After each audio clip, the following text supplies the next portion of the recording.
order of business, approval of minutes. We have the April 13 work session meeting minutes. Do you have any questions from the board on those? I see no lights. Do I have a motion and a second for approval? So moved. Second. I have a motion and a second. All those in favor say aye. Aye. Those opposed say nay. Okay. The next item is the approval of the regular meeting minutes from April 14th, 2015. Do we have any comments from the board? I see no lights. We have a motion and a second for approval. So moved. Second. We have a motion and a second. All those in favor say aye. Aye. Those opposed say nay. Thank you. Next order of business is a public hearing.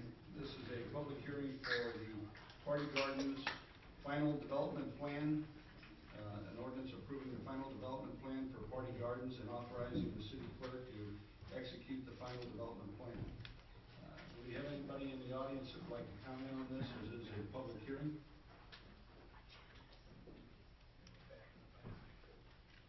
I see no hands.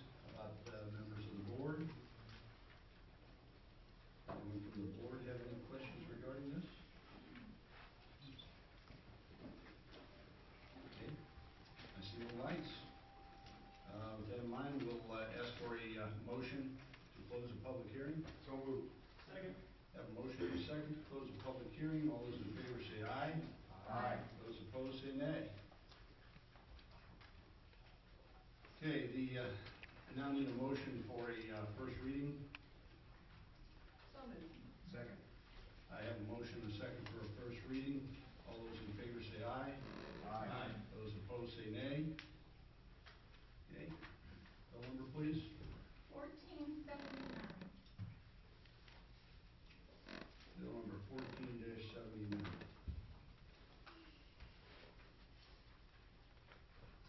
Alderman Trueblood, would you do the honors, please? Bill number 14-79, introduced by Alderman Trueblood, an ordinance approving the final development plan for Party Gardens and authorizing the city clerk to execute the final development plan. Roll call, please. Alderman Wallach. Yes. Alderman Trueblood. Yes. Alderman Duchild. Yes. Alderman Tischler. Yes. Alderman Breeding. Yes. Alderman Statter. Yes. Alderman Boston. Yes. Alderman Vincent. Yes. 8 ayes, motion passed. Thank you. I have a motion and a second for a second reading. Second. I have a motion and a second. All those in favor say aye. Aye. Those opposed say nay. Alderman Statter, would you do the honors, please? Bill number 1479, introduced by Alderman Trueblood, an ordinance approving the final development plan for Party Gardens and authorizing the city clerk to execute the final development plan. Roll call, please. Alderman Trueblood. Yes. Alderman Tischler. Alderman Boston. Yes. Alderman Breeding. Yes. Alderman Statter. Yes. Alderman Vincent. Yes. Alderman Wallach. Yes. Alderman Duchild. No. 7 ayes, motion passed. Next item on the agenda is reports, presentations, communications, and appointments. First item is Civil Service Board report. Mr. Simon, do you have anyone here from that board, or are you going to give that report? Anyone here from the Civil Service Board? No, I don't see Okay. it. All right. The Civil Service Board report. We have that, so it was drafted and approved by the members of the Civil Service Board to address the items in the past year. Most of their business was concerned with the pay plan, reviewing the pay plan, and asking questions as that was presented to the CSB. They had more time to focus on issues relating to the improvement of the civil service rules and regulations, which they did, with the majority of that time being spent on the pay plan. The CSB is submitting this annual report to the board, and we will place it on the website tomorrow. Thank you. Next item of business is report of bills payable for March 2015. Once again, the bills have been sent to the Alderman, and they have seen the bills for the past month, March of 2015, and those will be posted on the website tomorrow. And the final item under reports, presentations is a proclamation for Municipal Clerks Week. And I will read that. The office, proclamation number 14-11, whereas the office of the municipal clerk, the time-honored and vital part of local government, exists throughout the world, and whereas the office of the municipal clerk is the oldest among public servants, and whereas the office of the municipal clerk provides the professional link between the citizens and local governing bodies and agencies of government at other levels, and whereas municipal clerks have pledged to be ever mindful of their neutrality and impartiality, rendering equal service to all, and whereas a municipal clerk serves as the information center on functions of local government and community, and whereas municipal clerks continually strive to improve the administration of the affairs of the office of the municipal clerk through participation in education programs, seminars, workshops, and the annual meetings of their state and international professional organizations. And whereas it is most important that we recognize the accomplishments of the office of municipal clerk. Now therefore, Greg Roby, Mayor of the City of Crestwood, and the Crestwood Board of Aldermen do recognize the week of May 3rd through May 9th, 2015 as Municipal Clerks Week, and further extend appreciation to all municipal clerks for the vital services they perform and their exemplary dedication to the communities they represent. Proclaim this 28th day of April 2015. Mayor Greg Roby. Have a motion and a second for approval. So moved. Second. Have a motion and a second for approval of proclamation. All those in favor say aye. Aye. Those opposed say nay. Thank you. Okay. The next item of business is public comment. Members of the audience will be allowed to comment on anything you'd like to speak on. We will ask you to hold your comments on any items that are currently on the future items of the agenda. I know there are a lot of people here that are probably for the installation of the new Alderman, so hopefully we'll get to that as soon as we finish this. But please keep your comments to 3 minutes, and we would appreciate that so that other members of the audience have time to speak. Thank you. Anyone from this side care to speak? Yes, sir?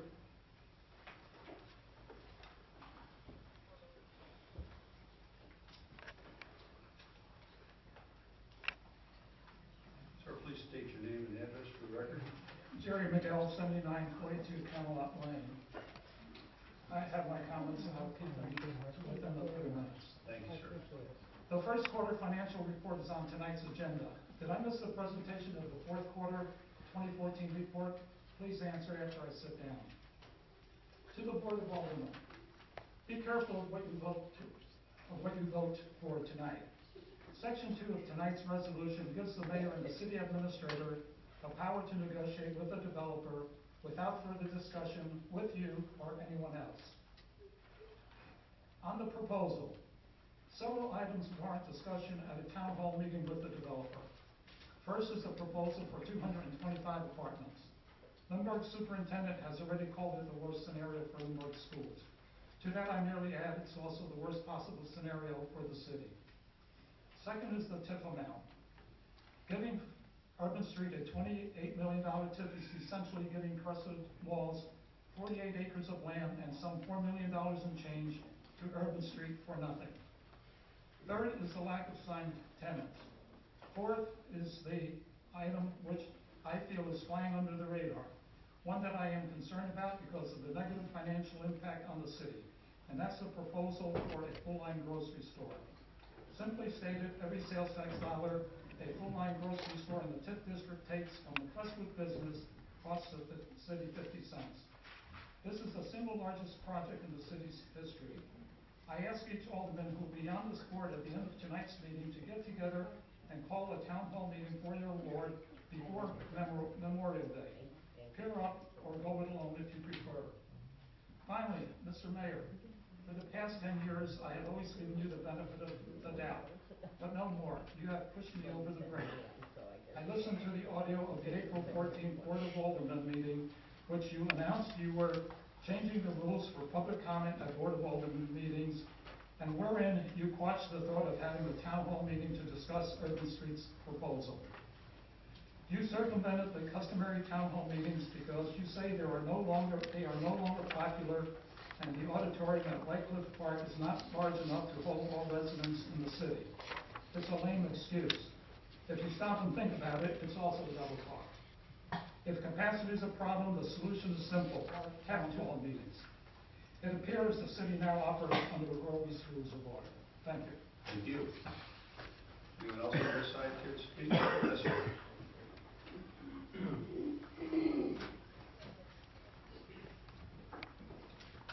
Ismail was 8915 Rosedale Lane. Thank you. Thank you for the opportunity to speak tonight. I read the proposal for the redevelopment of the mall, and I feel pretty excited with this first draft. I say first draft because it will not be the last, I think, and my excitement does not eliminate some of my concerns. I'm very pleased to pay taxes to the city of Crestwood, as I believe that our city is doing a decent job to offer good services.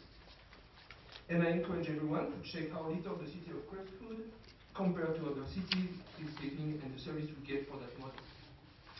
But I'm also generally speaking in disfavor of any tax to fund a project that puts the burden on taxpayers who are already heavily taxed at all levels of society. Coming from France, a country heavily taxed, I can tell you that here in America, taxpayers do not see much where the tax dollar goes. Therefore, I believe that before considering any financing tools, such as CID, TIF, or TDD, governments must see if there are available alternatives. In my humble opinion, $28 million is too much. People who generally favor such tax incentives have the burden of making a compelling case that raising taxes is going to provide the community with viable and sustainable financial and revenue plan. Should such direction be taken, I'm sure that this Board of Aldermen will provide the residents with transparency, clarity, and safeguard. And to finish, allow me to make a stand. Like many other residents, I am supportive of the mayor and the city administrator efforts to make that city a better place. I support their effort to make the mall redevelopment reality. However, it does not mean I will turn a blind eye to their efforts. Leadership is not only about standing your ground for what you think is right or wrong. It's also about compromising and finding common ground with each other. It's also about respect of everyone's differences and opinions and rights. Everybody has a God-given right to speak their mind, but bullies, naysayers, and troublemakers who bring no positive change or ideas have no place in this debate. This mall development must be a success for everyone involved, with the Crestwood residents in mind first. I hope that this new Board of Aldermen that is coming will lead by example. Thank you. Thank you, sir.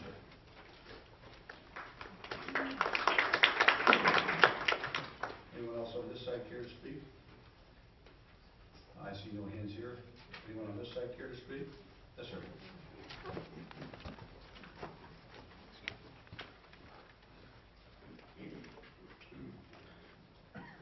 Please state your name and address for the record. Yes, sir. Steve Nieder, 9131 Cherry Brook Lane. This has to do with the Planning and Zoning Commission. I want to focus your attention to the legislation empowering cities to plan the development and uses of the property within its boundaries. This can be found in state statutes 889.300 through 89.490. This governs the preparation, adoption, and amendment and use of land plans for all Missouri cities that appoint a planning commission which Crestwood created. The statutes also grant cities the authority to coordinate development of the city. Planning is more comprehensive than zoning and covers all factors of the city's development. If a city fails to comply with the enabling statutes, the ordinance passed or the action taken beyond the authority or without statutory compliance is invalidly enacted and cannot be enforced. Missouri modeled its statutes per the Standard City Planning Enabling Act. Under SCPEA, the principal function of the commission is to prepare and adopt a land plan. I'll point that out to you. That has not been done with that piece of property yet. The land plan has three primary functions. Used as a guide in making zoning recommendations and decisions, coordinate location and construction of public improvements, and 3, coordinate design of subdivisions and construction of streets and related improvements. Missouri State Section 89.340 requires the Planning and Zoning Commission to make and adopt a land plan to demonstrate the recommendations for the development and use of the land. We haven't done that yet, nor have we been asked. Section 89.320 states that the Planning and Zoning Commission, rather than the Board of Aldermen, to be the one that has the authority to employ planning staff, develop, and adopt a land use plan. The BOA, city administrator, and the mayor of the city of Crestwood are improperly pursuing a planner in attempting to adopt land plans. Refer to Chapter 7 of the SCPEA for material regarding municipal planning. A land plan is critical and necessary to consider rezoning requests and coordinate development. It is believed that a Planning and Zoning Commission would function the best if it did not experience political influence and or is not affected by the uncertain tenure of elected officials. This prevents the concern with stopping short-term politics from interfering with long-term planning. Thank you. Thank you, sir. Anyone else on this side care to speak? Yes, sir.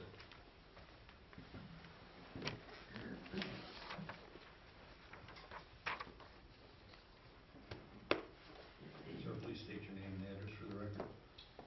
My name is David Reinhardt. I live at 9321 Crestwood Terrace. Good evening. Mayor Rowan, thank you for allowing me the pleasure to speak for a couple minutes to you and to the Board of Aldermen and Alderwomen. Again, my name is David Reinhardt. I'm a Crestwood resident. I'm also a Lindbergh Schools parent. My wife and I have a daughter, Reese, who's in 2nd grade at Long Elementary. I'm quite active in volunteerism at my daughter's school and for Lindbergh Schools. So I get to see firsthand the quality educational experience my daughter and the rest of the over 6,000 students receive by the Lindbergh Schools teachers and administration, and frankly, by the taxpayers of our school district. As most of you hopefully know, it costs a little over $10,000 to educate a student at Lindbergh Schools. 92% of that $10,000 is raised locally. The $10,000 per student gets us the #1 school district in the state of Missouri, 5 years running, National Blue Ribbon Awards for the schools, most recently Long and Concord Elementary, and possibly most importantly, Lindbergh Schools help students become young men and women who are responsible citizens, who do their part to ensure the community, their city, their world is a better place.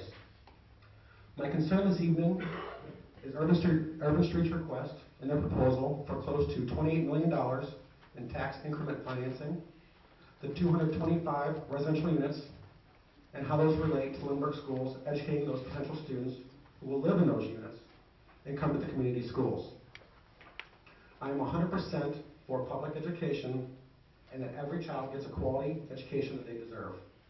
I do want to reiterate that. I am 100% for quality for public education and that every child gets a quality education they deserve. Yet, taking away revenue for what could be up to 23 years from Lindbergh Schools for educating any new Crestwood resident is just not sound logical reasoning. Lindbergh has seen, is seeing, and will continue to see student growth. 250 new students a year is what currently comes to Lindbergh, most of which are elementary students. Lindbergh Schools' educational model is correct and 100% on target. Proper classroom sizes, individualized teaching methods that benefit all students, excellence in teachers and staff who care about each and every child. The qualitative and quantitative evidence is there. It's clear, it's transparent, and truthful. I and many other of the 18,000 residents of the Crestwood and surrounding Lindbergh community do not want to see this commitment to academic and personal student excellence be compromised because revenue is being diverted from not just schools, but possibly police departments, fire departments, and other public service works. Sir, you have 10 seconds. Mayor Roby and Board, please do your due diligence in educating yourselves and the Crestwood community if TIFs, TDDs, and CIDs are in your constituents' best interests. Is diverting revenue to pay for necessary schooling in other cities needs the responsible, correct action for the future of Crestwood. Is leveraging tax dollars a gamble, a risk that you want to take on a child's education? Thank you again for the opportunity to speak this evening. You're welcome. Thank you.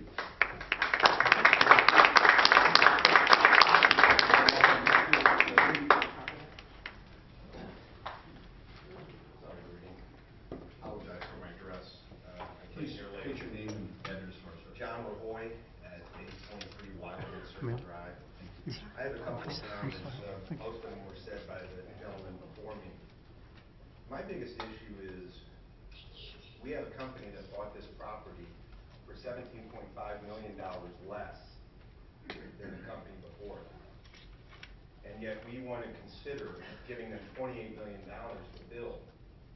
I think that is very inappropriate.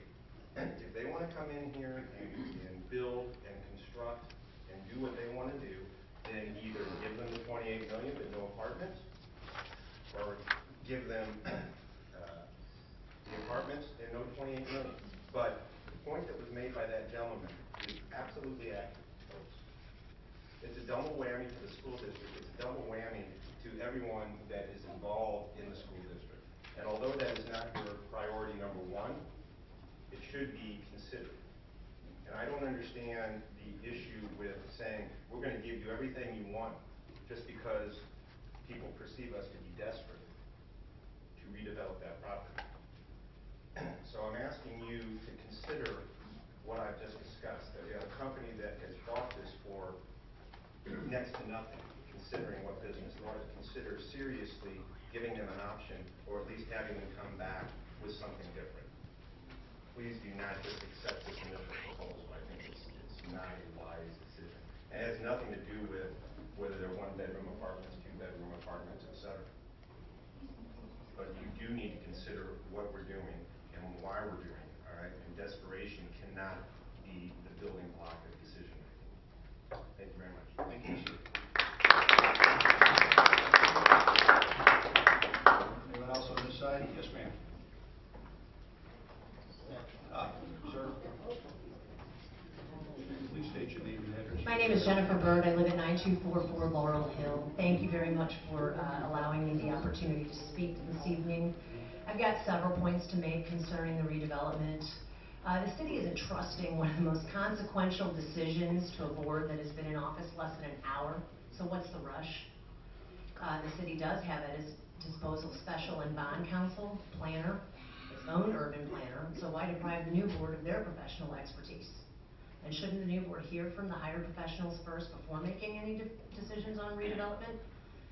This is a big bone of contention I have, among others. TIF is a public-private partnership.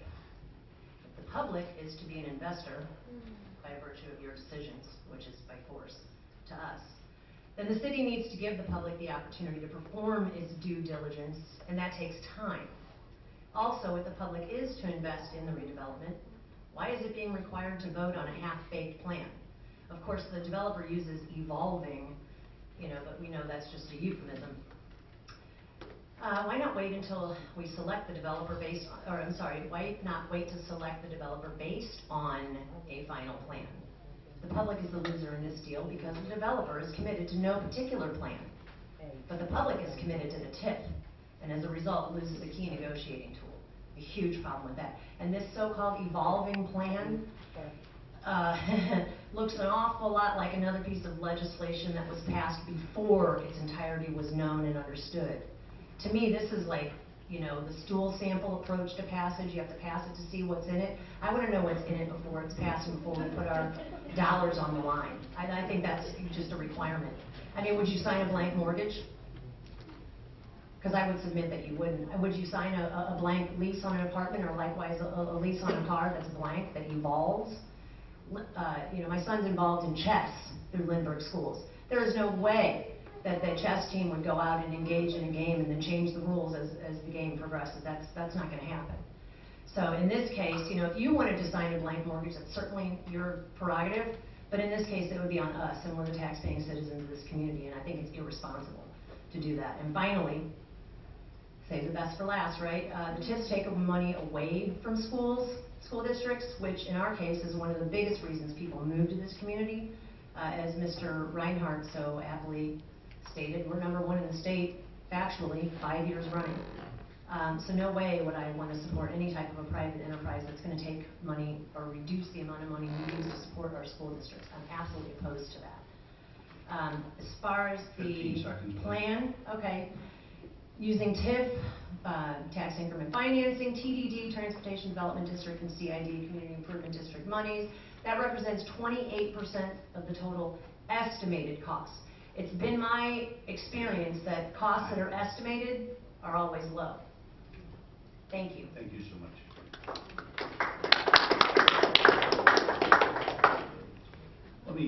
Let me correct something that was reported on the news tonight before we take any additional questions here.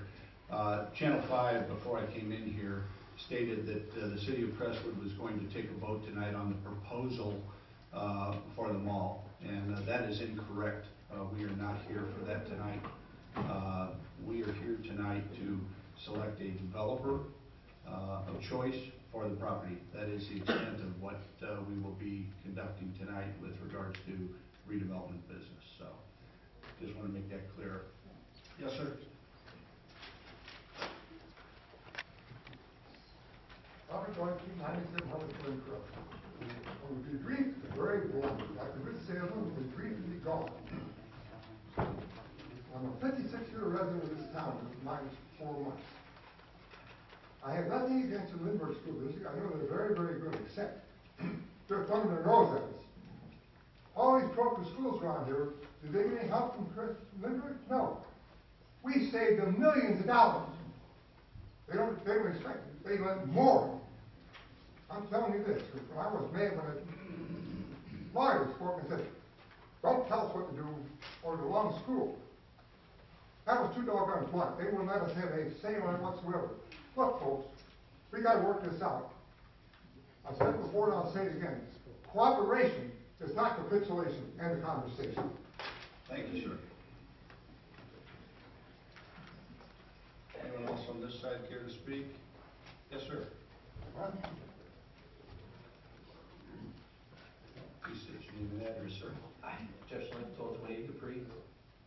I just wanted to take a moment to thank Alderman Trueblood, Alderman Duchild, and Alderman Vincent for your service for whatever period of time it was.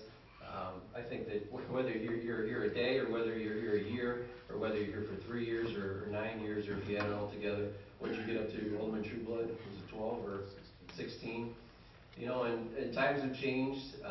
Things that you dealt with back then is certainly different than what we're dealing with today. Some things never change, they are the same. But I want to thank you for your service. Alderman Vincent, I remember when we sat at your house when I was asking you if you would serve for your ward, and I appreciate you doing that. We spoke briefly before the meeting, and thank you for your service. Alderman Duchild, I've enjoyed serving with you when I was on the board as well. Thank you for everything that you did, and then thanks again to you, Alderman Trueblood. And for the incoming Alderman, I would say that my advice to you would be to continue to be the person that you are. You'll find yourself up here on this side of the podium when I'd be looking at you, and it's very different being in the audience. It's very different being at home reading the newspaper about what happens. Until you're really up here and in one of these seats, it's really hard to fully understand and appreciate the work that everybody puts into before the meeting, before they come out, and sometimes the work that you have to go through while you're at the meeting. But you're going to hear lots of people, new aldermen, that are going to be your friend, that have great advice for you, but you ran on certain campaign issues, you ran on certain promises, and you had certain stances, and you need to stay true to those. Now, what that does not mean It does not mean that you come to this board meeting with a closed mind. You can't come in here saying that your mind is already made up. Certainly you have a preference to a particular direction, but I would also encourage you to be very open-minded as you hear from other members of the board and as you hear from the residents as well. Good luck to everyone. Good, thank you so much, sir, appreciate that.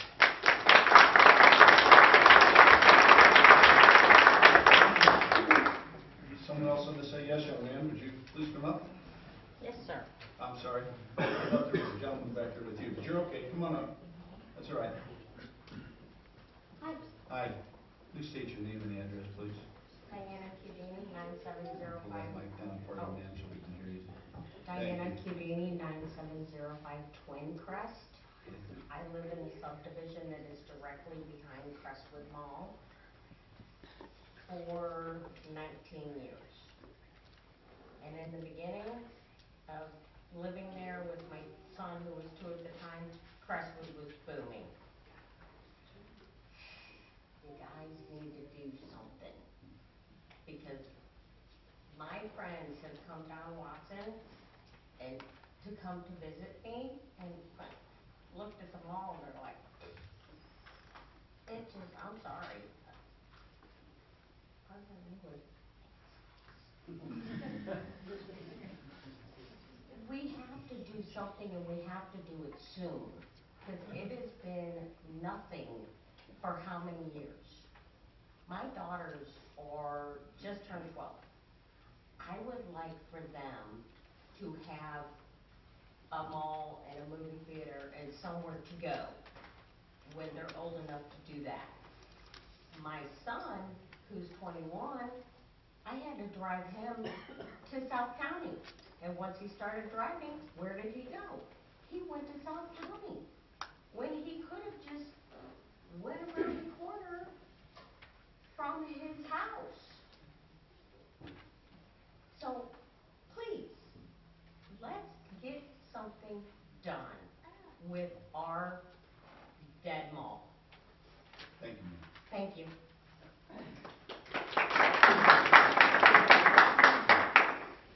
Sir, you had a comment back there? I got a pause.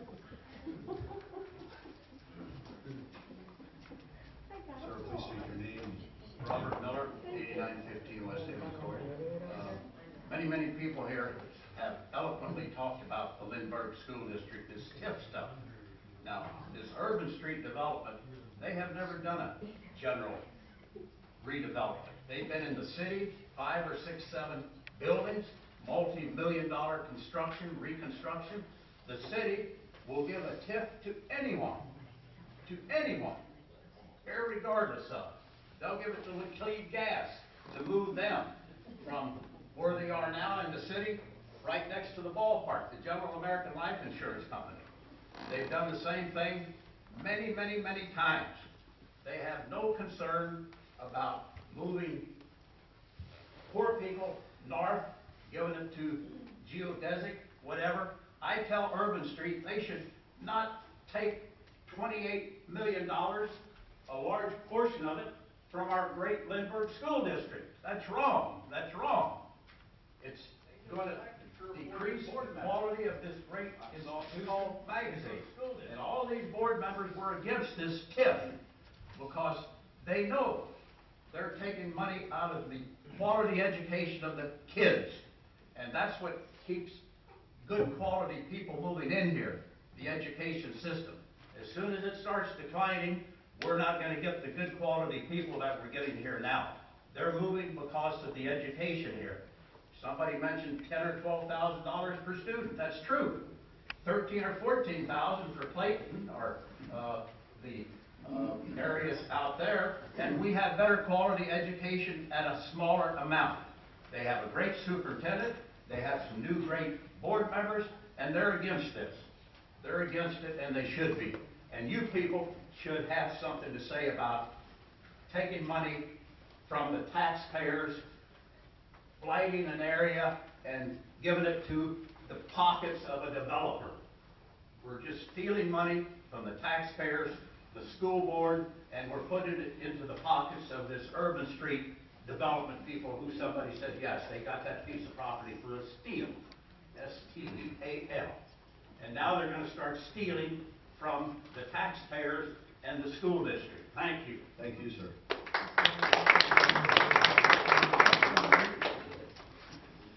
Yes, ma'am?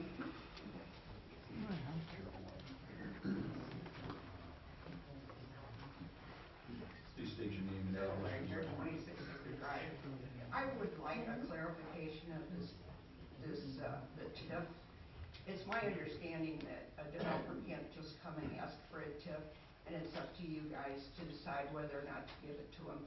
That a TIF commission has to be formed, that St. Louis County is involved in the TIF commission, and all matters are weighed out carefully before any amount of money is given to any developer, and it's judged on needs and a very thorough thing. I sat on one TIF commission for Gruey up here, and it was not a matter of sitting up here and a guy saying, I want 28 million, and you guys saying, yeah.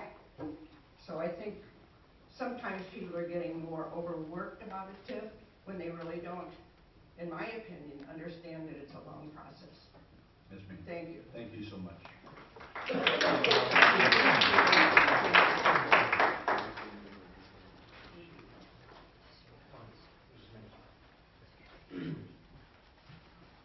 Sir, please state your name and address for the record. Spencer Talbot, 7709 Cloverly Drive, Crestwood. Good evening. Thank you for allowing me the opportunity to speak. My name, as I said, was Spencer Talbot. My partner and I, Sandy, moved to Crestwood in March of 2014. My family is from North County, St. Louis, as well as St. Charles County. We moved here from the Central West End because of Crestwood's promise and its promising school districts. It's central locale, obviously, as I said, the school systems, and it's poised as a community to actually only improve in property values because of the school district and its location. I bring all this up because we both are actually in the real estate industry. We're both in commercial development as well as residential. Crestwood has less days on market as a community in Sunset Hills than actually our surrounding areas. So I say all that to say this: I'm not here to actually crucify the developer. I think they're headed in the right direction, and I applaud you for allowing them the opportunity to do so. What I'm concerned with is that it's not a true mixed-use development. There are communities in other metropolitan areas, such as Mount Juliet, Tennessee, and Smyrna, Georgia, who have had similar sites of very equivalent demographic, census, as well as acreage to our very site. For instance, Mount Juliet, Tennessee, in 2003 was a 13,000-person town, and they had less commerce and commercial area than we do as Crestwood. What happened is they developed a similar site as true mixed use. True mixed use meaning that they had property for sale, such as villas, townhomes, communities that people could buy, as well as detached single-family residence mixed with commercial. 2015 is 40,000 people strong and has a thriving neighborhood and they're building additional schools to their very school systems. Smyrna, Georgia is much the same way. I personally, given the fact that I was fortunate enough to be in the industry, had the opportunity to live in Nashville, Tennessee, as well as Atlanta, Georgia, which is why I know so much about it, and I've made a point to focus on Crestwood Mall.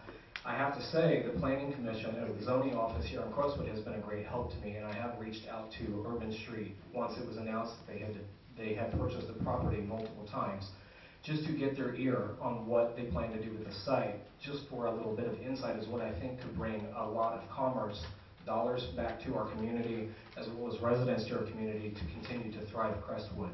I ask that you take into consideration with their current plans, basically to deny their first plan, but to continue to work for them. What comes with a healthy development plan sometimes is TIF funds, and I am all for that, as long as it's well-rounded and there's a true draw to the site itself. I don't think rental property, as well as additional commercial and retail structures, are going to be a large enough draw to sustain over time more than the empty commercial space that we currently have. So what I'm basically asking of Urban Street, as well as this board, is to look at the site that they currently have, ask them to redraw their plans and do maybe more of a live, work, play atmosphere that would draw many more people to our area and from the surrounding area that are actually looking to downsize and fulfill our community. Those communities, I've actually personally reached out, and they are more than willing to share their data with our community and, basically help us thrive, because we are sitting on basically a pinnacle of a point where we could thrive as Crestwood against our surrounding areas. Thank you for your time. Thank you, sir.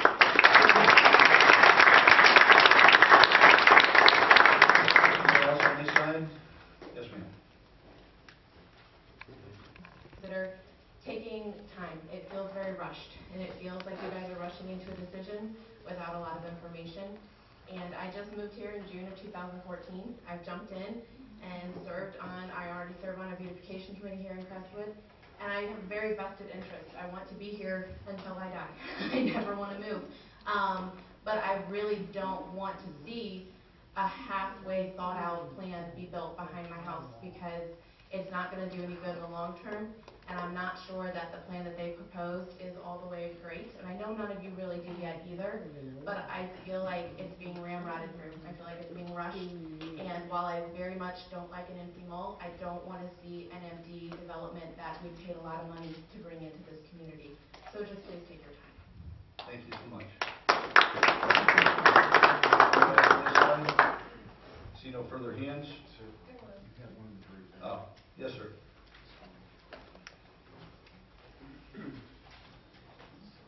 Hiding behind the camera, man. State your name and address, please. Yes, sir. Steve Tolte, Crestwood Fire Department. I've been an employee, a proud partner in the city for 20 years. And I'd like to take one, like to introduce or say hello to the new board members, and thank you for the outgoing board members for everything you guys have done. Another thing too is I'd like to speak on behalf of the city's not rushing this mall development.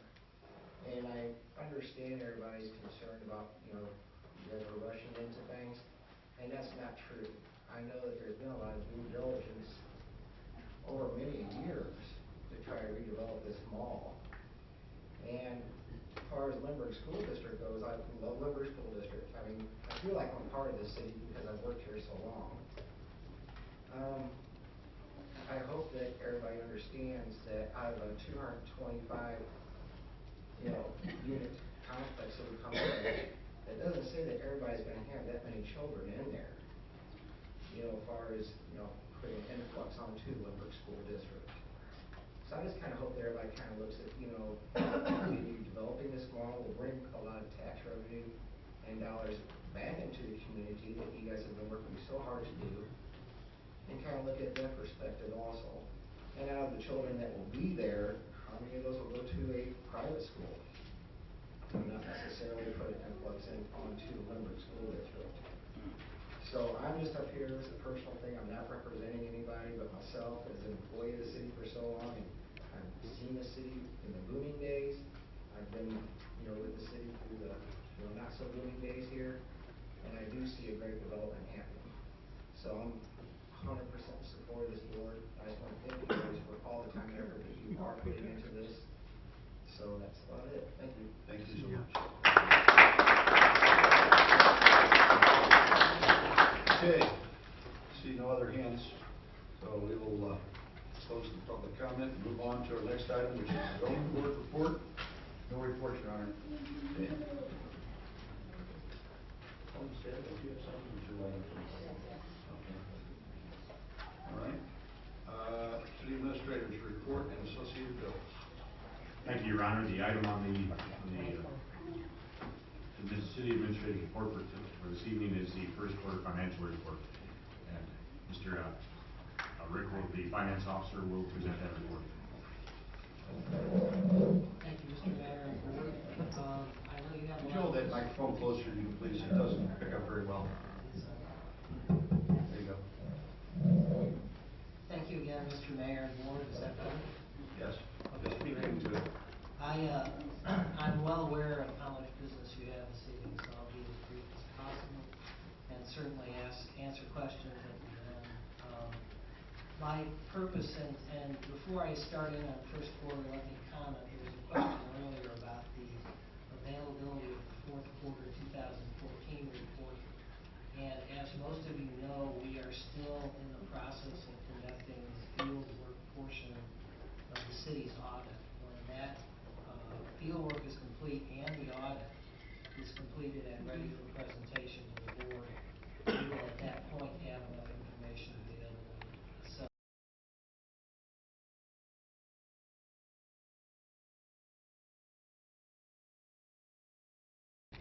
Can I answer any questions for the Members of the board, any questions regarding the reports?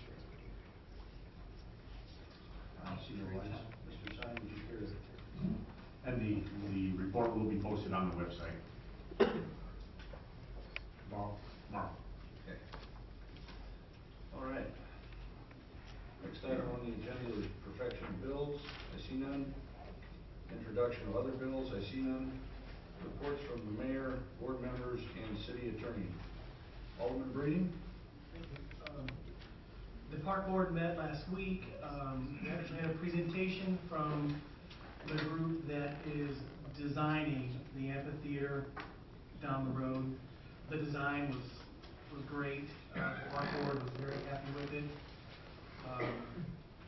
It's a futuristic drawing, but it would be great for our community. Great add-on. The park board also took a tour of the facility over at White Cliff, the community center. The nuts and bolts of the community center are getting kind of old, so they want to put that on your radar about what the city does with the community center that's aging and population that's getting younger. Other than that, that's it. Thank you. Alderman Waller. Yeah, the only report I have is again for the first meeting for the Charter Commission is tomorrow night at 7 o'clock. So if anyone's interested, it'll be a very limited agenda for the first meeting, but then thereafter our meetings will follow with more agenda items. Thank you. Thank you. Alderman Statter. Thank you, Your Honor. We had a beautification committee meeting last night, and our chair is here with us this evening, so it's good to see you here. We did have Mr. Bob Wagner, who's the chairman of the Crestwood Memorial Committee, visit our meeting and ask if the beautification committee could help add some color to our Veterans Memorial out front. The committee as a whole was definitely in favor of doing what we could to help out there. There was also some discussion of what we could do just to add some color in general to the grounds here as a starting point, and how we might go about setting up a nonprofit organization and raising some funds to do that.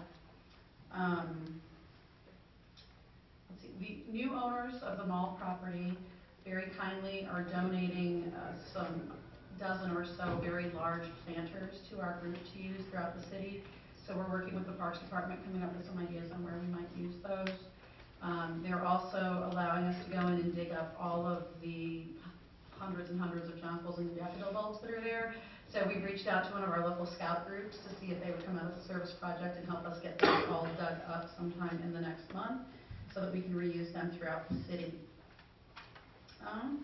And there was discussion around already next winter's holiday events, and I understand that that's going to kick off as early as July, and that you may be receiving a red-suited gentleman here at your office to kick things off in July. So.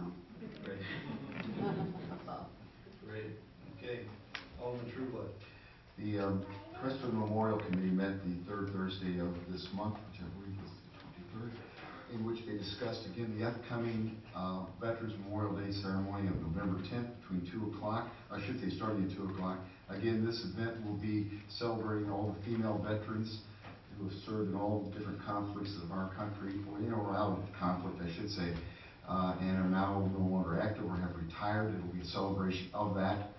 I encourage all of you to attend if at all possible, to make the effort that day. It's a Tuesday, I think it is. It starts at 2 p.m. There will be opportunity to meet with representatives from the USO. We'll have a food truck there, as well as speak to a large contingency of female veterans, as there is a VFW post in our area which is strictly made up of that, are those females, and they are basically going to have their membership perform all the presentation of the colors. I think it's going to be a worthwhile event. Also in this discussion was the talk of changing the name. The organization, the Veterans, I should say the Memorial Committee, was originally founded in the 60s, mid to late 60s, and it was put up as a piece of concrete block with celebrating those who had given their lives in service to our country, who were citizens of Crestwood. Over a period of time, I think it kind of got lost in the wind-driven things that happened in the city and got put on the back burner. Well, it's rejuvenated.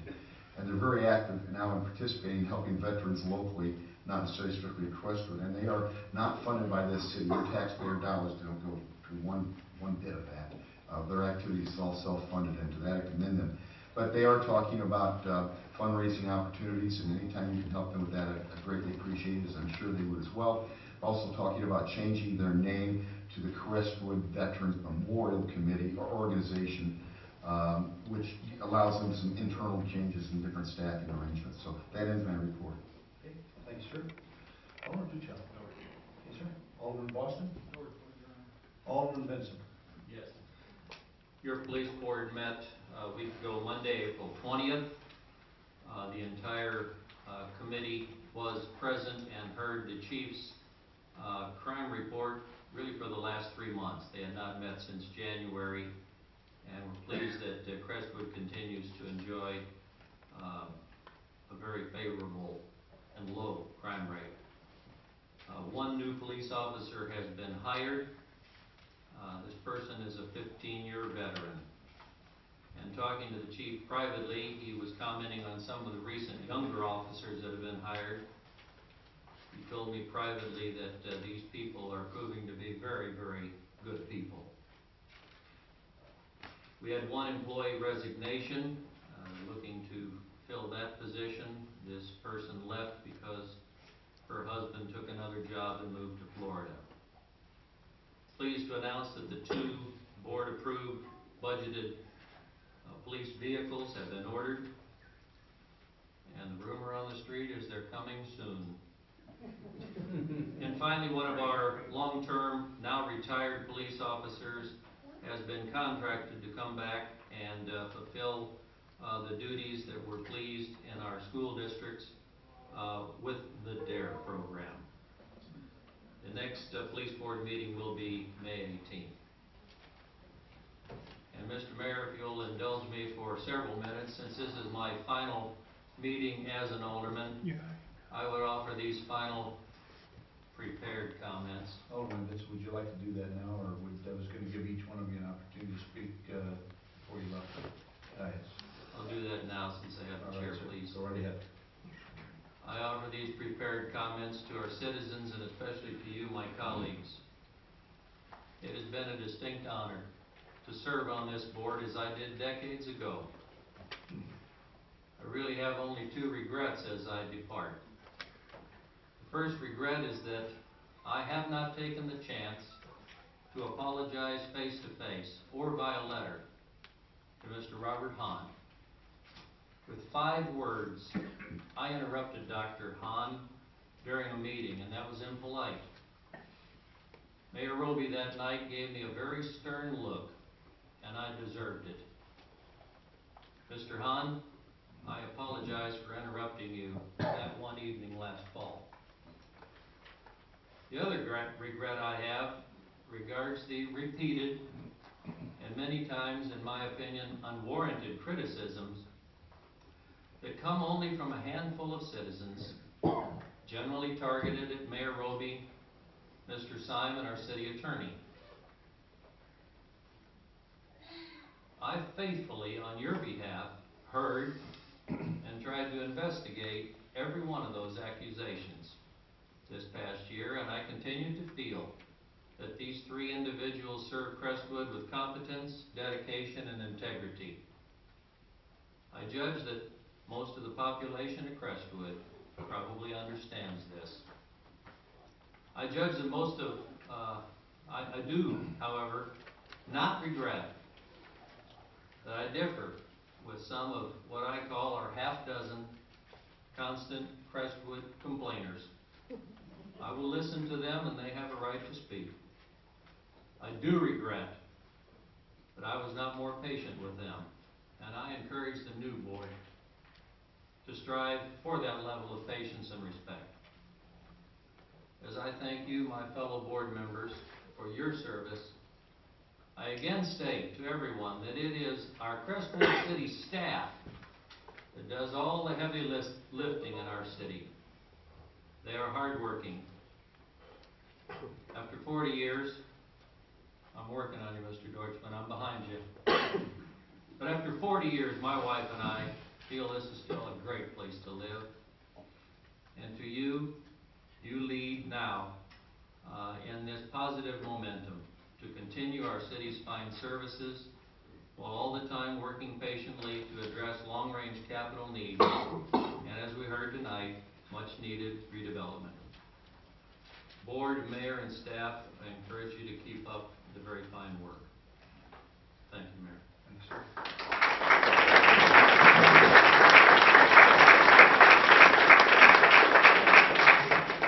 Alderman Tipsels. Yes, Mayor, I do have a brief report, and a sad one.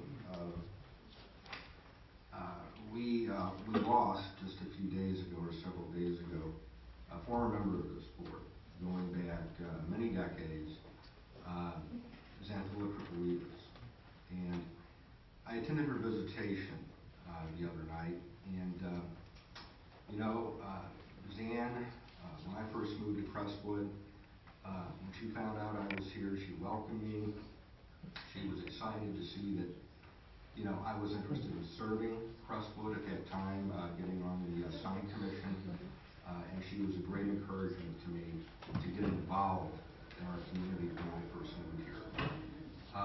At the visitation, she had laid out, her daughter and her family did, a big scrapbook of her service to the city. And you could flip through the pages and you could see all sorts of things, the news articles, the different initiatives she got started, she was involved in.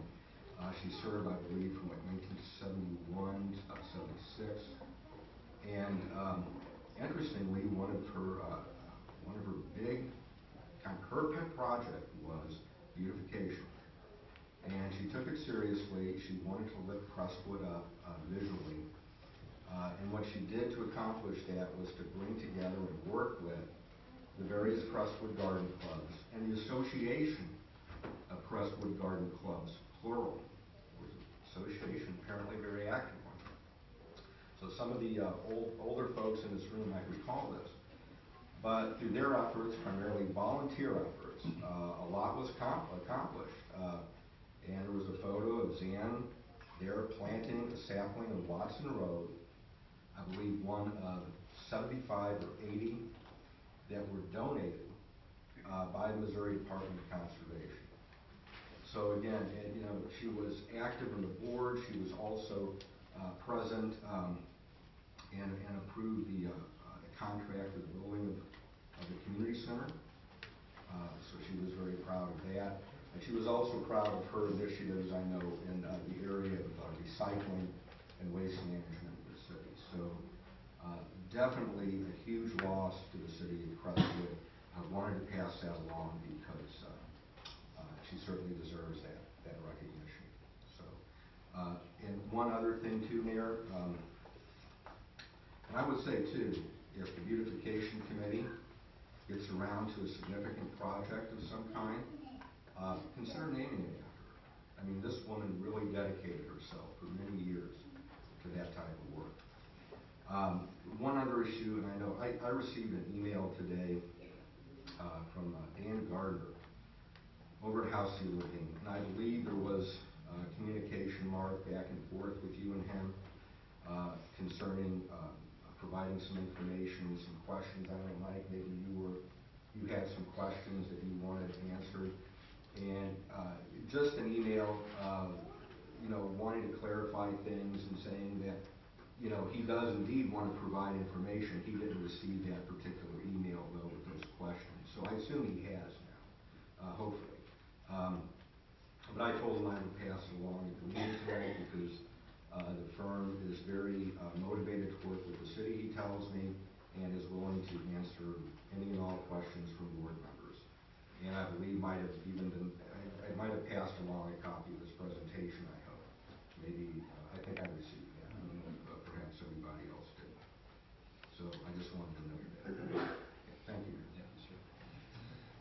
And I appreciate your mentioning Ms. Tripolitis. I've known her since growing up in Crestwood. My parents supported her candidacy for Alderman, and she was very influential in the city of Crestwood, even acquiring the property that White Cliff Park is located on. And her daughter informed me that they're going to, several of her friends are going to dedicate a tree in her name and ask if it could be planted within the city of Crestwood. And I granted that request. So at some point in time, we will be honoring her with that planting of that tree. Thank you so much. Okay. City Attorney? I have nothing, sir. Okay. And I have nothing at this time as well. Okay, the next item on the agenda is introduction of future issues. I see none. Old business? I see none. No lights. New business. Now comes the fun stuff. Okay, under this new business, we have the certification of election results. If the city clerk would please read those. On April 22nd, 2015, the city received the certified results of the April 7th, 2015 general municipal election. The summary of results are as follows. Ward 1, Darrell Waller, unopposed, 175 votes. Ward 2, Justin Charbonneau, 270 votes. Tim Trueblood, 141 votes. Ward 3, Grant Mabey, unopposed, 281 votes. Ward 4, Timothy Anderson, 327 votes. Deborah Beasley, 171 votes. A copy of these certified results will be placed into the city's permanent record. Thank you. Next item is the resolutions honoring the outgoing aldermen for their years of service. And if I may, I will read those and present those to each of the outgoing aldermen.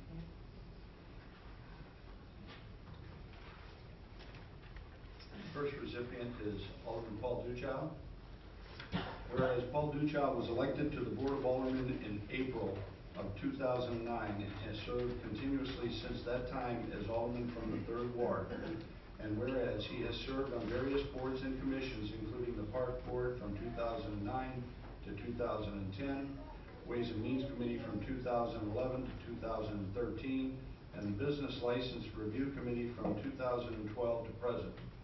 And whereas the Mayor and the Board of Aldermen will miss his legacy in administering affairs of the city, and now therefore be it resolved by the Mayor and the Board of Aldermen of the City of Crestwood, Missouri, that shall be spread upon his permanent records recognition of the services rendered by Paul Duchow during his years as Alderman of 3rd Ward, and be it further resolved that the Mayor and individual members of the Board of Aldermen thereof do hereby express their thanks and great appreciation to Paul Duchow and extend to him their sincere, heartfelt wishes in all his undertakings in the future, and be it further resolved that an original copy of this resolution be signed by Mayor Roby and presented to Paul Duchow as a sincere expression of the city's respect and regard.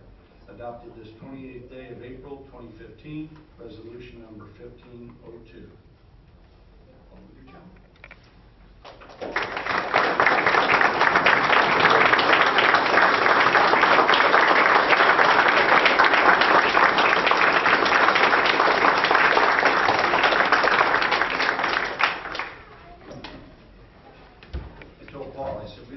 See eye to eye on everything, but in the end, you know, we try to do a good job for the city, and that's, I think, the intent of every alderman that serves this city and has served this city for the years in the past. So we appreciate that. Thank you, Paul.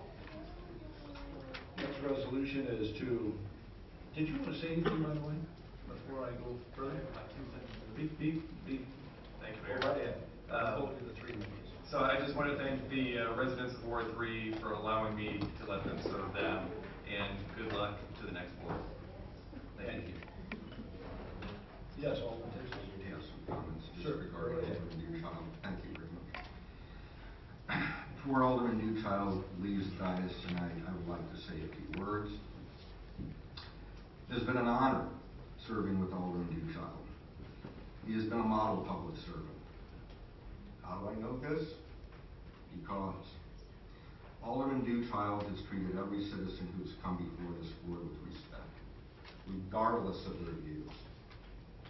Alderman Duchild has been the taxpayer's friend throughout his 2 terms representing Ward 3 residents. He has used his educational and professional background in finance to help the city make sound budgetary decisions. Throughout his tenure on the board, including his service on the city's Ways and Means Committee, Alderman Duchild has examined city spending down to the line item level. You can believe that. All in an effort to optimize your tax dollars so that city services can be delivered in the most efficient way possible. He has never viewed the city's budget as a personal bank account to use for pet projects. While there are many professed champions of programs, Alderman Duchild demonstrated through word and deed that he is a champion of transparency in dealing with the public. He initiated legislation that required the city to post financial documents on its website and consistently supported residents' right to access public information. Most importantly, Alderman Duchild has demonstrated without question that he is a man of integrity. In carrying out his duties as a public servant, he has been consistent in his votes and the positions he takes on the issues. The residents of Ward 3 were fortunate enough to have a representative who, from day one of his campaign right up to tonight, has never abandoned his campaign promises to them. How many of us can say that? I hope our newest board members take note of how Alderman Duchild has conducted himself, as he has set an example for them to follow. And to paraphrase another Paul, St. Paul, I would quote, "Well done, good and faithful servant." During his 2 terms, Alderman Duchild has carried the burden of holding down a full-time, demanding job and serving responsibly and attentively as an alderman. All the while being a good husband and father and community volunteer. I remember walking in on you with a scout here that you were meeting with. I had no idea you were doing that, nobody else did. But you knew that that was part of being in service to your community. This board will miss his collegiality, his financial acumen, his professionalism, and his dedication to serving his constituents.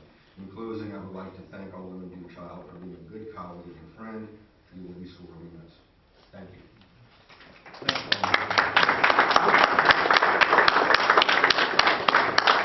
Alderman Boston. Yeah, I'd just like to say it's been an honor to serve next to you, Paul, and you will be missed. Thank you. Okay. The next resolution, 1501, is for Alderman Tim Trueblood. Whereas Tim Trueblood was elected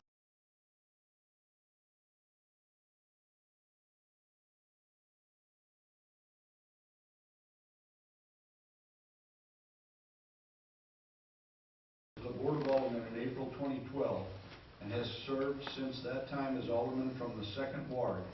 And whereas having served previously on the Board of Aldermen for 16 years and as President of the Board and on various boards and commissions throughout the years, most recently on the Ways and Means Committee, Planning and Zoning Commission, and the Crestwood Memorial Committee, is testament to his abilities and dedication. And whereas the Mayor and the Board of Aldermen will miss his legacy in council in administering the affairs of the city, and now therefore be it resolved by the Mayor and the Board of Aldermen of the City of Crestwood, Missouri, that there be spread upon his permanent records recognition of the able, intelligent, and conscientious services rendered by Tim Trueblood during his term as Alderman of the 2nd Ward. And be it further resolved that the Mayor and the individual members of the Board of Aldermen thereof do hereby express their thanks and great appreciation to Tim Trueblood and extend to him their heartfelt, sincere, and kindest wishes in all his future endeavors. And be it further resolved that an original copy of the resolution be signed by Mayor Roby and presented to Tim Trueblood as a sincere expression of the city's respect and regard. Adopted this 28th day of April 2015. Ray Roby, Mayor.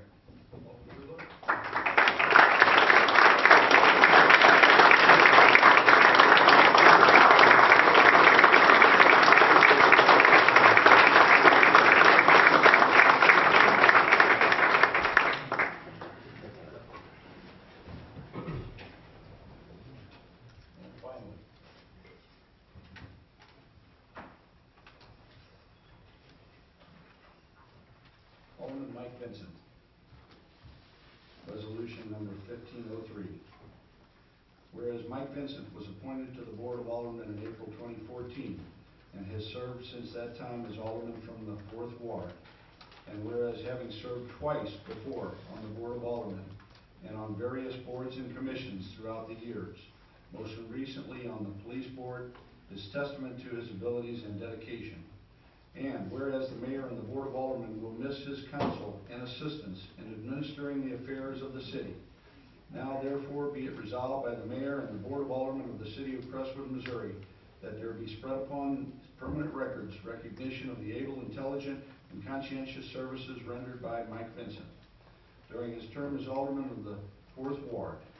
And be it further resolved that the Mayor and individual members of the Board of Aldermen thereof do hereby express their thanks and great appreciation to Mike Vincent and extend to him their sincere, heartfelt wishes in all his future endeavors. And be it further resolved that an original copy of this resolution be signed by Mayor Roby and presented to Mike Vincent as a sincere expression of the city's respect and regard.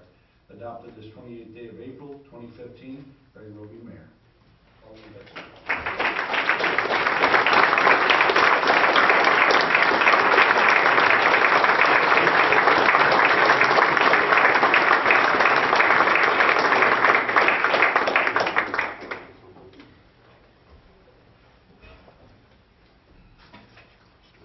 I'll just say that it's always hard to lose people on the Board of Aldermen in many ways because of the knowledge that they have and the experience that they have developed over the years. And so, you know, it's always a difficult thing when you have an election and you have a change like we do.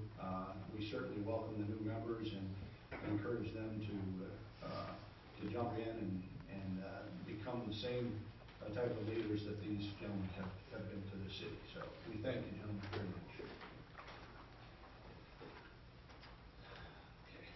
Your Honor, can we have a motion and second to approve the 3 resolutions? Yes, thank you.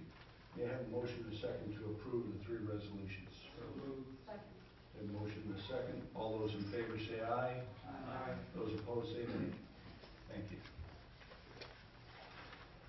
Okay, moving on to the next item of business is the oath of office for officials elected on April 7, 2015. Would those 3 aldermen, 4 aldermen, please come to the podium so that the city clerk can administer the oath of office for us.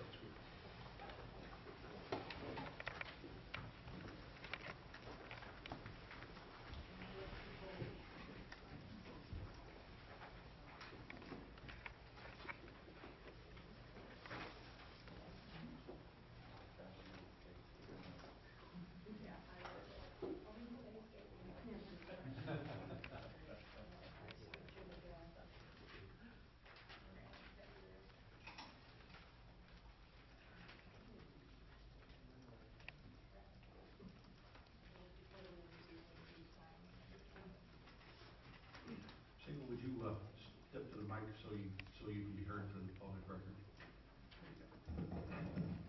If anyone would like to take photos to come up alongside, feel free to join us now before we begin.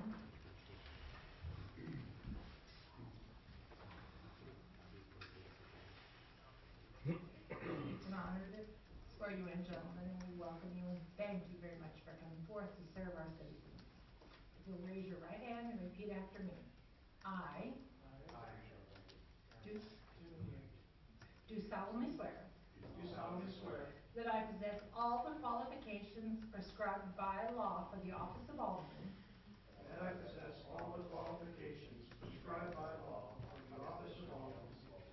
of the city of Crestwood, that I will support the Constitution of the United States, the Constitution of the State of Missouri, the provisions of all laws of this state affecting charter cities, and the ordinances of the city of Crestwood, Missouri, and that I will faithfully perform the duties of the office of Alderman of the city of Crestwood.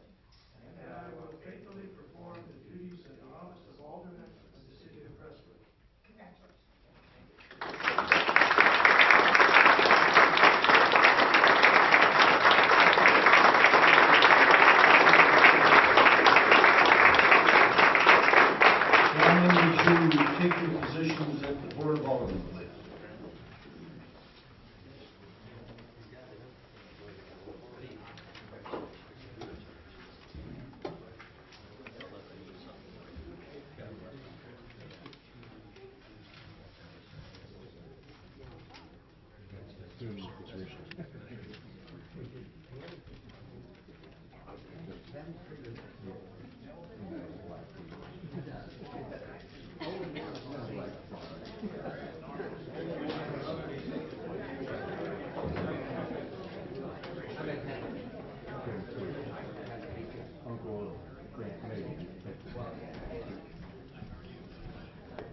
people listen to the music.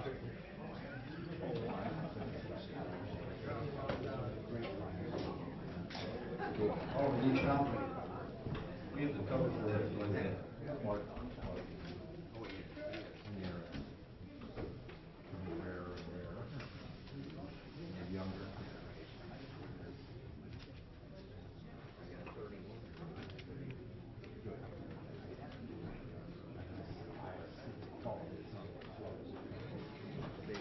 Well, I'd like to congratulate the new members of the board. Welcome to the dais, and our first order of business will be a roll call for the board of Aldermen. City Clerk.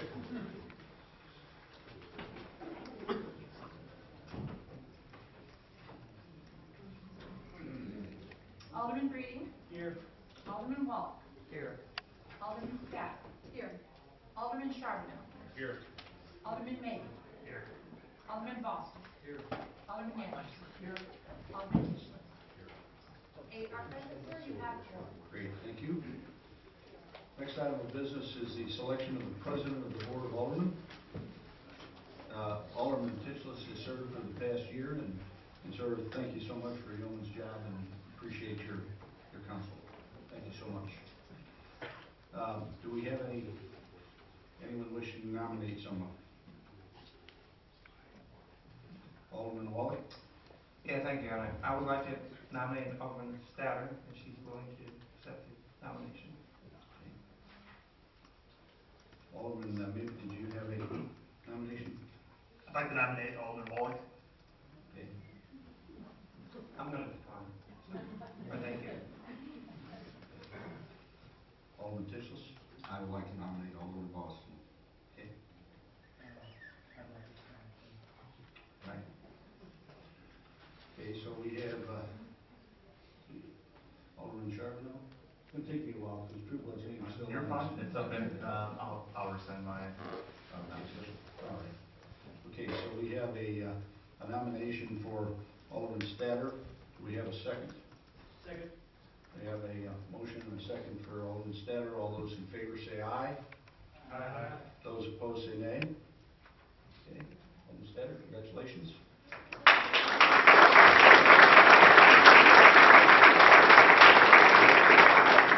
As most of you know, or maybe don't know, but when the mayor is unavailable to conduct a meeting, which I will be later on in the month of May, when my grandson graduates from high school.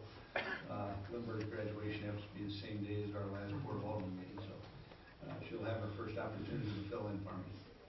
So, thank you. Okay, the next item of business is the appointments of the aldermanic representatives to the city boards and commissions.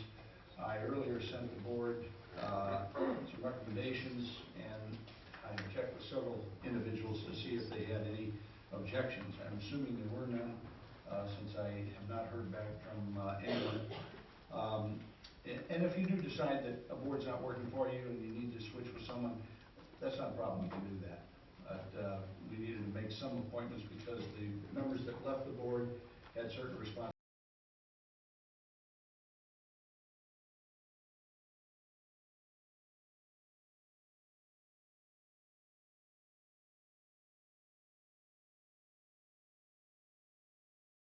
To certain boards that they were serving on as the aldermanic representative. So, they are Alderman Breeding, Public Works Board and Business License Review Board. Alderman Wallach, Ways and Means and Charter Commission. Alderman Statter, Beautification Committee and Park Board. Alderman Charbonneau, Police Board and Business License Review Board. Alderman Mabee, Economic Development Committee and Business License Review Board. Alderman Boston, Fire Board and Memorial Committee. Alderman Anderson, Planning and Zoning Board and Ways and Means. And Alderman Tishless, Disabled Citizens and Sign Commission. I'd like to thank all of you for working with these various boards and commissions. It does require, I know, additional time, but I know these people appreciate your counsel and your guidance. So thank you so much. Okay, the next item on the agenda is a resolution for approval of a developer of the Crestwood Plaza. Again, I will just state before we get into any discussions here that as erroneously reported by Channel 5 at 5 o'clock, this is not for the approval of the proposal. The developer, who is Urban Street, was the only company that submitted a proposal to the city, and so they are being considered tonight as to be approved as a developer of the Crestwood Plaza property. So, any questions from the board? Alderman Charbonneau? Yes, thank you, Mr. Mayor. I do have a few things I'd like to point out to my fellow board members, and just stating my opinion on this. I think either we need to modify this heavily this evening if we were to pass it, or we should table it and then have a work session, work day, whichever you want to call it, until we can hear from our planners, our bond counsel, and work together. I think this is obviously an issue that is important to everyone on the board and the city. There's varying sides to this issue. There are people who are completely for anything. There are people that are completely against everything. And what we need to do is do our due diligence and find a common ground, something where we can all work together. And that will not happen unless I feel that we allow for a public input and allow others to hear those opinions. And we need to make sure that even if we disagree with opinion, we have an open mind to listen to that opinion. If we do not do that, we're not going to find a common ground, a compromise that will lead to a successful development. With that being said, I do support Urban Street as a developer. So if we would like to strip this down to basically pass a resolution that says we agree that they will be the developer, and that's about it, to show our good faith that we want to work with them. However, I feel that if we pass this strong of a resolution, and I can entertain questions if others would like to ask of why, but if we pass this strong of a resolution now, I feel that we're not helping ourselves at the negotiation table. And I think the more open we are with the community, the more resolve we'll get with the community when it comes to a cohesiveness towards a project that everyone can be happy about. So therefore, I would like to table this until we can have a work session to hear from the professionals that we have used taxpayer dollars on and hired to get their opinions, or strip it down. I will entertain thoughts about both. Okay, is that it? Yes. Okay, thank you. Alderman Tisles? Yes, thank you, Mayor. All I have to say, I've had the opportunity to talk with over the phone and meet with in person the owner of Urban Street, Mr. Berg. And I can say that my impressions of him have been initially at this stage very good. He is head and shoulders as a professional above what came before, what we were dealing with 2 years ago. I think he has a commitment to this area. I think that he is willing to engage the citizens, and that he is also open, of course, to getting with and engaging with other taxing districts, including the school district. Now, having said that, and having taken the tour, or it was more of a presentation with other aldermen a couple of weeks ago, and I took an unfortunate fall at that time. I want to thank those here who kind of helped me get back on my feet. But I feel confident that this development will proceed. Okay. In the meantime, if there's going to be more buy-in from this community, it's got to be in an engagement with the citizenry. Everybody in this room, and more, if possible. And I think Mr. Burke knows that. He's been involved with enough development projects that he understands there are many stakeholders. And I believe, he believes that you need to get with all those stakeholders and work through the process together. Given that, I would say I would agree with Mr. Charbonneau at this point. Welcome on board. That I would make a motion to table this for now. We've got 3 new board members. We've got a proposal that's very tentative. As I mentioned to Mr. Burke when we met with him, I mean, what we see here are Lego pieces on a schematic here, on a sketch. But those can be moved, those can be replaced, some can be taken off, some can be added. And with all due respect, I think, you know, if the citizens are first given a chance to, you know, I would say, before we appoint Urban Street tonight, if Urban Street can bring this proposal a little further along in its evolution with some dedicated tenants, I would even say just, you know, 2 or 3, a major tenant and a couple of minor tenants.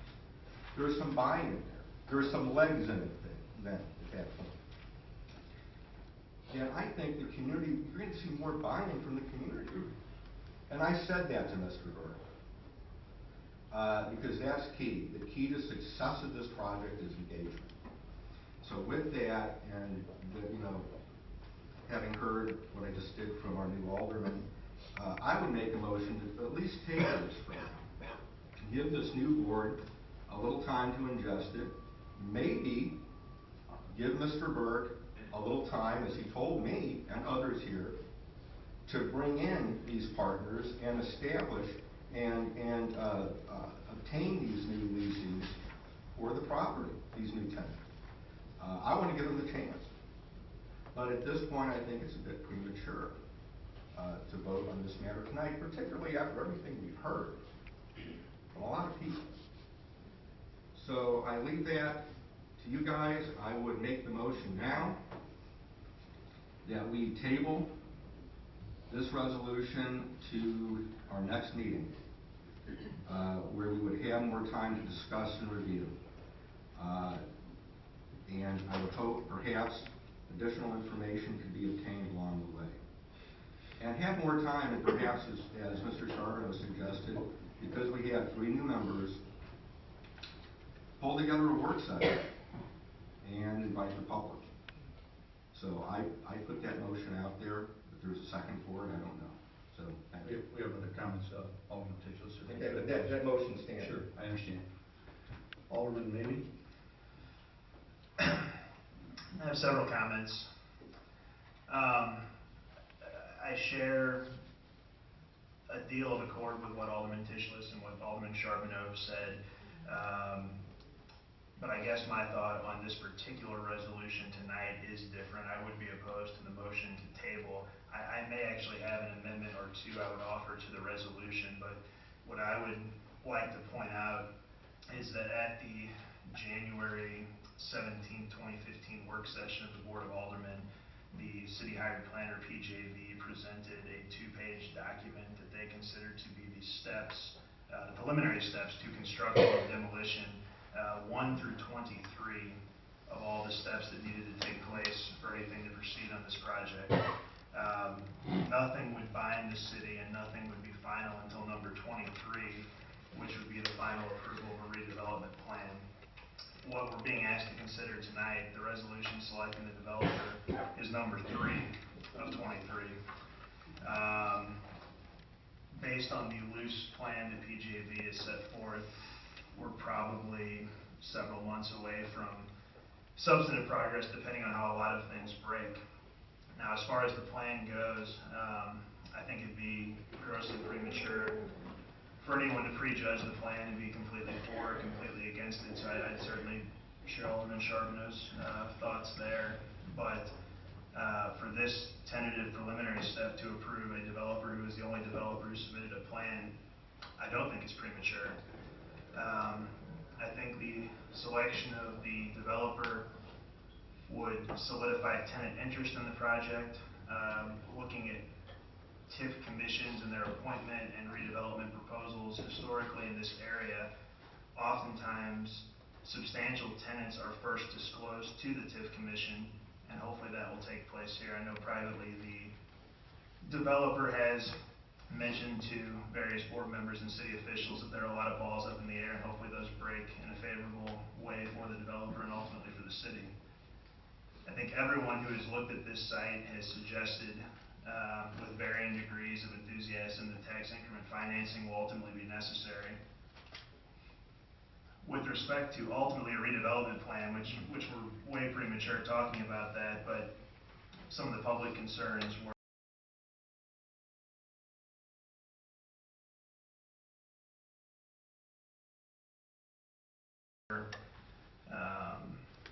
tenant composition and the school district and things of that nature.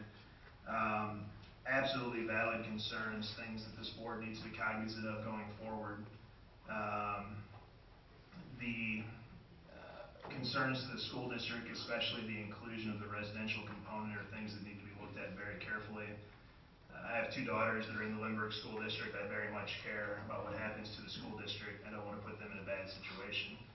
With that being said, oftentimes these redevelopment plans will provide for direct payments to the school district contractually, and obviously this redevelopment plan is not being negotiated yet, but by way of example, Lindbergh, or a contractual provision could be inserted that the cost to educate a student, $10,000, $10,500, whatever it is paid in addition to the pilot payments through the tax increment financing redevelopment plan.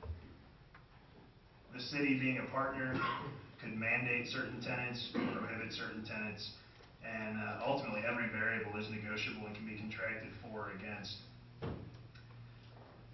We have a 30% plus commercial vacancy rate on Watson Road. Any successful redevelopment of this site would hopefully serve as a catalyst for further redevelopment and occupancy along Watson Road. Increased commercial valuation would ultimately benefit the school district, and right now, Crestwood, probably frankly, is not holding up its end of the bargain as far as providing tax dollars for Lindbergh. Crestwood municipal services are primarily funded by sales taxes, police, fire, and parks, and an increase in commercial activity would benefit all city services and city funds. Once again, I have concerns, primarily the residential component and how that's going to be handled. Secondly, just the amount requested in economic assistance. I don't think anyone up here is willing to sign off on that amount, but once again, we're so early in the process, we haven't even gotten out of the contract drafting, that I don't think selecting Urban Street as a developer prohibits future negotiation of those issues. My due diligence will certainly be ongoing. I intend to put in as many hours as it takes going over these documents and ultimately looking over the redevelopment agreement along with our hired professionals. Certainly want what is best for the city and for Lindbergh, but I want to see some progress instead of the continued stagnation on that site. So I would be opposed to a motion to table or move this forward. I don't think there's any reason we can't select the developer this evening. My potential amendments that I would tender would be to Section 1. While it is a non-binding resolution, I think it would be helpful to include the determination, not only the date provided in Section 1 of July 1st, 2016, if a redevelopment agreement is not agreed upon, but also make it able to be terminated upon a future resolution of the Board of Aldermen in the case of some other adverse event. If this board chooses to revoke the designation as developer, that option would be there. To Section 2 at the very end, I would add the words "and approval." I think that's implied, but there's no reason it couldn't be made explicit.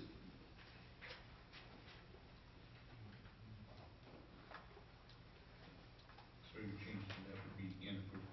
Insert the words literally "and approval." Okay. Okay. Is that an over, maybe? Is that the extent of your comment? It is. Okay. Alderman Waller? Yeah, thank you, Ryan.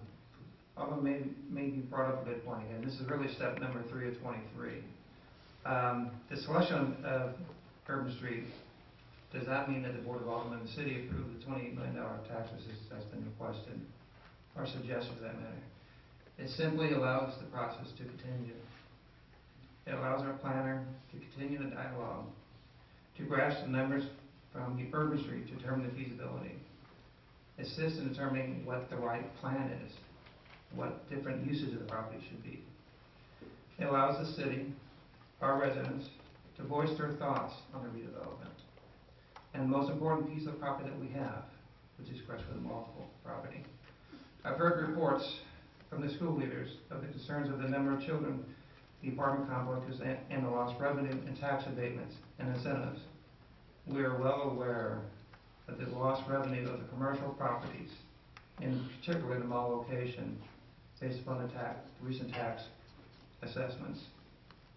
This is simply too early to get caught up on whether this is a good fit or a plan for the city. I think that's where we lost out on the last time. We need to allow the process to proceed, to allow our experts, planner, bond council, and our residents to help guide us to move this process forward. I'm eager, I'm anxious to select Urban Street as a developer for the Crestwood Plaza development. I believe, as Alderman Schistros has indicated, they show a willingness to listen to our suggestions. That's it. Thank you. Alderman Stetter? Thank you, Your Honor. Actually, Alderman Mabee and Alderman Wallach voiced a lot of my points for me. I just wanted to recognize that while we're here reading the proposal, not everyone in the audience probably has a copy of this. Correct. And I wanted to just clarify a little bit. There's nothing in here that we would be agreeing to if we resolved to bring Urban Street in as our developer that would preclude our citizens having a voice in this process. I would fully expect that we as a board would ensure that there are ample opportunities for the citizens to voice their thoughts and opinions on this process. I can't imagine that it's only going to be one meeting. Having spoken to the developer, having spoken to my fellow board members, we certainly want the community's input on this. There's nothing in this resolution that would preclude that from happening. I'm very much in support of Alderman Mabee's amendments.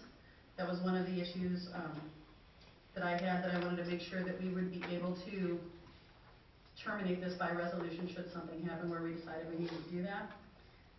PGAV and Urban Street have both made it very clear that just the next small step forward to move this thing along is to convene a tax increment financing commission. And as Carol Wagner pointed out so succinctly earlier today, that's a group that's going to look at this closely and really dig into this for us as well. And that's just another step in the process. There's any number of steps where we can put the brakes on something if we're not happy with the way it comes out. So I am in support of moving forward with Urban Street this evening. I think, Mr. Grimm, did you have a comment that you wish to make, sir, regarding this process? Mr. Grimm is our special counsel with Gilmore and Bell. Good evening. I'm happy to offer a comment, and that is that this is I didn't realize it was the third step, but it's a very early step in the process. All of the issues pertaining to the school district and the site plan and the amount of assistance and the impact on the other taxing districts can best be negotiated, in my opinion, in the context of the resolving agreement. Until there is a basic outline of the terms of the business deal between the city and the developer, PGAV can't prepare the redevelopment plan or take a redevelopment plan to the TIF Commission. That's because the redevelopment plan has necessarily, statutorily, must include the amount of the TIF assistance, the estimated cost of the project, the impact on the other taxing districts, and so until those issues are negotiated with the developer, the redevelopment plan and cost-benefit analysis cannot be prepared. It can't be done in a vacuum. All of those pieces relate to one another. If you have a pass-through of revenues to the school district, that's going to affect the length of the TIF might be outstanding. If you have a different mix of development, that affects the cost of the development and the financial feasibility of the development. And so I would caution the board and the public, and you'll hear me say this again, that you can't take a single item out of context or focus only on a single item. item. So throughout the process, whether this resolution is approved tonight or 2 weeks from tonight, we're going to have to look, the board's going to have to look, the public's going to have to look, the TIF commission's going to have to look at all of the pieces and how they relate to one another. It's going to be a very lengthy process. I would estimate, and I think I've advised the mayor and board and staff that it's probably a 6-month process at a minimum before you get to step 23 on your list. I'd be happy to answer any questions. I don't, personally, I don't see any problems with the proposed amendments to the resolution, and from a legal standpoint or from a recommendation standpoint of our firm. Alderman Hayes, did you have comment? Thank you, Mr. I'm sorry. Alderman Anderson. Thank you, Your Honor. Hold on a minute. Okay. Alderman Hayes was gone. Not gone, but Not very ahead, Alderman Anderson. Sorry about that. No, thank you, Mayor. It seems to me that the resolution can be divided up obviously it's divided up in sections, but I think we want to move forward and recognize that there is only one developer, and so it seems to me it makes some sense that we would move forward and designate that entity as the developer. I do have some questions and problems and concerns with sections 2, 3, and 4 of the resolution. I think section 2 needs to be strengthened in terms of the involvement of the Board of Aldermen in the process. Section 3, I'm not sure, but I think it may jump the gun a little bit in terms of the steps in the process. And section 4, which has a very broad ratification provision,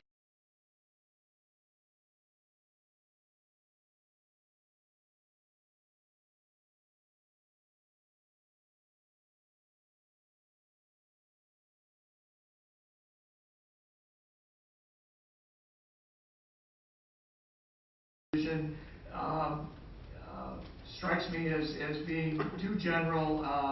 I don't know what has happened prior to tonight. I haven't been in any closed sessions, of course, and so I don't know what's happened in the past, and so to pass a resolution ratifying all that may be a step too far.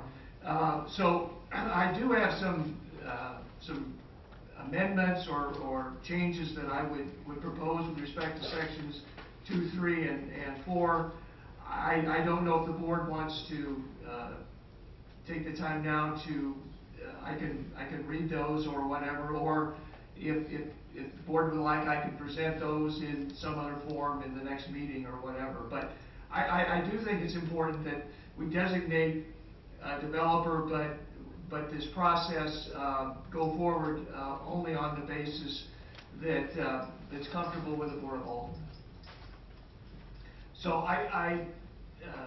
for instance, in section 2, I would begin the paragraph, there having been no prior negotiations between the city and Urban Street for a redevelopment agreement, the city staff, after an initial consultation with the Board of Aldermen, and thereafter with regular and periodic consultation with the board, he is hereby authorized to negotiate a redevelopment agreement, and then it would just continue on as that. But I think that language gives the board some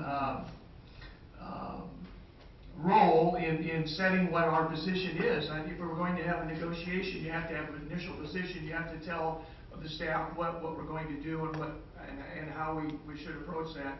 And I think we should have ongoing consultation. I'm not saying we're present during the negotiations, but we're consulted, we know what's happening. With respect to section 3, I would think it might be appropriate that notice be given after the redevelopment agreement has been approved, that we would contact the taxing districts to convene the Tax Increment Financing Commission. And in number 4, I would simply I would eliminate that first sentence, since I like I said, I just don't have any idea what's happened before, if there have been any transactions or negotiations, and so it's very hard to vote on something that I have no knowledge of. So I would recommend that sentence be eliminated. Thank you. Alderman Watson. Alderman Anderson pretty well said what I was just gonna say, and Alderman Maybe, I agree with everything he said, but I also think that what we're doing tonight is just approving the developer, and I think to move forward, I think we ought to approve the developer, since there is no other developer. Thank you. Alderman, I think, going back to my original statements, I think I have no problem, because as everyone's mentioned, Urban Street is the developer. I think we're all in agreement with that. If we strip most of this away to just basically say, they're the developer, as a sign of good faith, we want to work with them, and then we can hash the rest of this out after we have a work session. I don't think there's anything wrong with doing that. I think it helps move the process forward. I mean, I'll for one admit, I don't want to vote against them and show that, I'm not ready to work with them, because I am willing to work with them. I'm meeting Mr. Burke. I think he is genuine in his approach. I think he is willing to work with the board, and I want to approve him as the developer to show that we're willing to work with him. I just don't want these stipulations in it until we have a public, not a public hearing, but a work session on it. So we can get a little more in depth with questioning that we have with the planners and the special fund council. Because I don't know if you would like me to propose that we pass this resolution and just approve them as the developer and just leave it at that, essentially. I'm completely fine with that if I could get a second, or if I would need to. There isn't. I don't have a problem with that, Mr. Charbonneau. I'd like to get forward. I'm sorry. Yes, I know, but I'd like to get a clarification from Mr. Grimm, if I may. We're making these changes. Do you have a problem with the changes that are being implemented? After all, you wrote this resolution, and you are the special counsel that this city has hired to represent us during this redevelopment proposal. I realize we have the Alderman, up here with some, legal knowledge, but you're the gentleman that wrote this. The board dictates the schedule, and we take direction from the board. And so if the board wants to proceed with all of this or none of this or a part of this tonight, then certainly, I think the staff and consultants are going to take direction from the board. So would you have a problem then with us approving the developer, utilizing basically just the first two paragraphs? Or you certainly utilize only section 1 is modified, and nothing else, or go on from there. So you can do as much, or the board can do as much or as little as it wants, and proceed as quickly or as slowly as it wants on the process. Well, I guess my only concern is from the standpoint of the discussions with the developer. Is the developer going to be willing to discuss all of these issues with us prior to being approved as a developer? I can't speak on behalf of the developer. The developer's counsel is here, but I can't speak on behalf of the developer as to what the developer is feeling or wanting to do. Okay. All right. Alderman, maybe? I have a couple quick comments, and then I have a proposal that hopefully most of the board could get behind. I wrote down Alderman Anderson's amendments. I would concur with his amendments to section 2 and to section 4, and I would disagree with his proposed amendment to section 3, just because I think that as far as saying don't convene the TIF commission until approval of the redevelopment agreement, I think is not in accordance with the plan that PGAV has set forth as far as just the logical steps of moving the process forward. But I can see some benefit, given the three of us are new up here, to having perhaps a private meeting with PGAV and special counsel to go over some negotiation strategies and things along those lines. So I guess my thought would be to approve the amendments I previously offered, the amendments that Alderman Anderson offered to section 2 and 4, and then that we have a motion to sever section 3 and take that up at a later date. Which is, and it's for the benefit of the public, section 3 is concerning the convening of the Tax Increment Financing Commission. Okay. So, Alderman Tishler, did you have anything for me? Yeah, I have, of course, my motion standing. Now, given, of course, the dynamic of where the board's going, I do appreciate both Alderman Beatty and Alderman Anderson's input in particular, as well as Alderman Charbonneau's. Our new members are just jumping right in there. I really appreciate that. Given what we've discussed, I think it would be wise to, yes, we want to show the developer that, you know, we're acknowledging him. He is the sole developer for this property right now. But I would be willing to withdraw that motion if we could, as the changes have been suggested by both Alderman Mabee and Alderman Anderson. Now, I know, Alderman Mabee, you wanted to strike section 3, correct? Strike it from this particular resolution. This particular resolution. And table that for later consideration. Gotcha. Okay. And so Alderman Anderson's recommendations for section 2 and 4, and I believe your recommendation for section 1 would stand. Section 1 and then adding 2 words to the end of section. Correct. Okay. I could go with that, and I will withdraw my motion, and I would endorse that we move to vote to consider these amendments to this resolution. And vote on.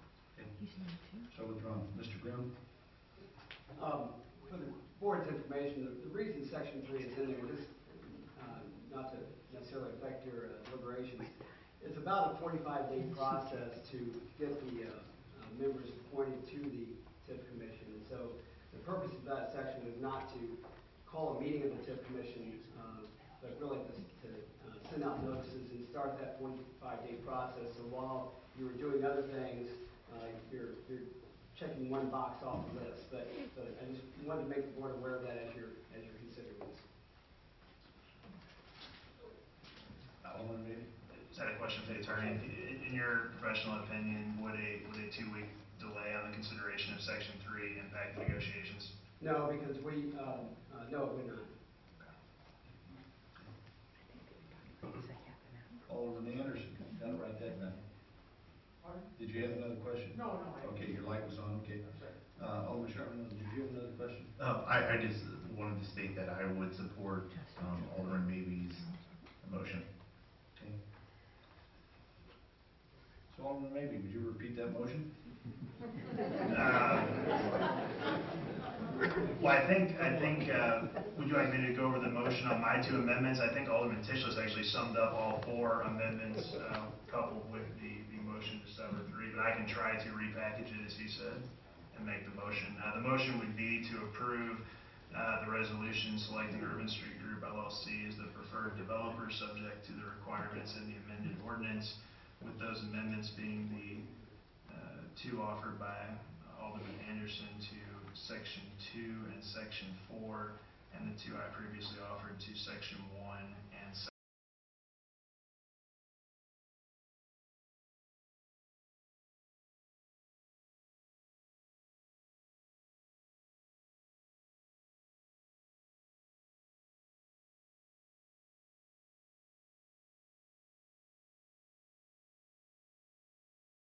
section 2, and with section 3 being removed from this resolution and tabled for future consideration. Okay. Okay, we have a second. Motion and a second. All those in favor say aye. Aye. Those opposed say nay. Okay. So the resolution is approved for Urban Street to be the developer with the changes recommended by members of the board. All right.